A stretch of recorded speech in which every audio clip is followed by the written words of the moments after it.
Allez, avec moi Philippe Filiat, entraîneur des trois quarts de l'US Colomiers. Philippe, elle a été dure à venir celle-là. Oui, elle a été dure à venir. Bon, on a été un peu tendu au début, on était inhibé, c'est assez surprenant parce qu'on n'avait pas du tout ancré notre préparation sur la pression, etc.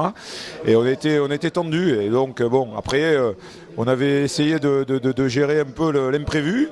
L'imprévu, ça a été aussi le vent qui a été 2 fois favorable pour nous, puisqu'il a tourné, c'était un beau vent marinade et il est passé en vent d'ouest avec la pluie qui va avec.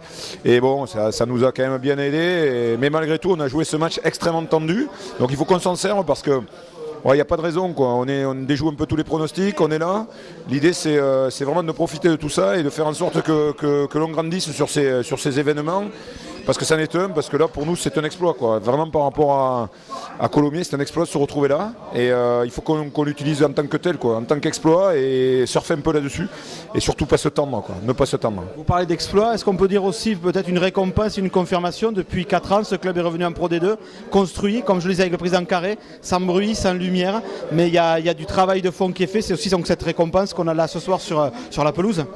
Oui, c'est vous qui le dites et puis je suis content que ça soit dit par quelqu'un d'autre que nous. C'est-à-dire qu'en effet, on travaille depuis 4 ans et depuis 4 ans, on est patient, on avance pas à pas, marche après marche et on a un groupe de caractère, mais aussi, bon, il y a beaucoup de travail derrière, c'est une évidence et c'est vrai que ça valide ces 4 ans et on leur avait dit aux joueurs avant de démarrer le match que c'était aussi ça, quoi. C'était un statut qu'il fallait qu'on avait modifié tout simplement entre la petite équipe de Colomiers bien sympathique qui joue dans l'ombre et qui, bon voilà, maintenant elle existe et on a prouvé depuis maintenant, ça fait 4 ans que ça travaille dans ce sens-là, ouais.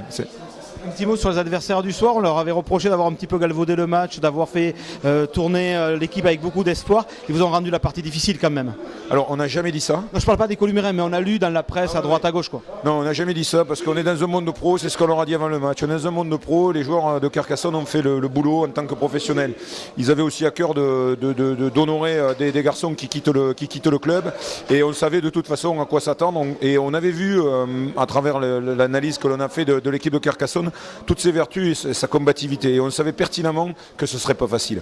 Mais jamais dans notre esprit, on a pensé une minute, voire une seconde, que Carcassonne allait laisser tomber. Je le répète, hein, c'est un monde de professionnels et les joueurs se sont comportés en professionnels, que ce soit les Colimérains ou les Carcassonnais.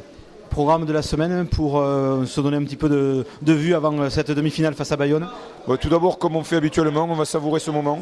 Ça fait partie aussi de la vie du groupe. On va rentrer à Colomiers, le clubhouse sera ouvert. On va passer un moment entre nous parce qu'il y a une saveur, il faut que cette saveur elle nous imprègne.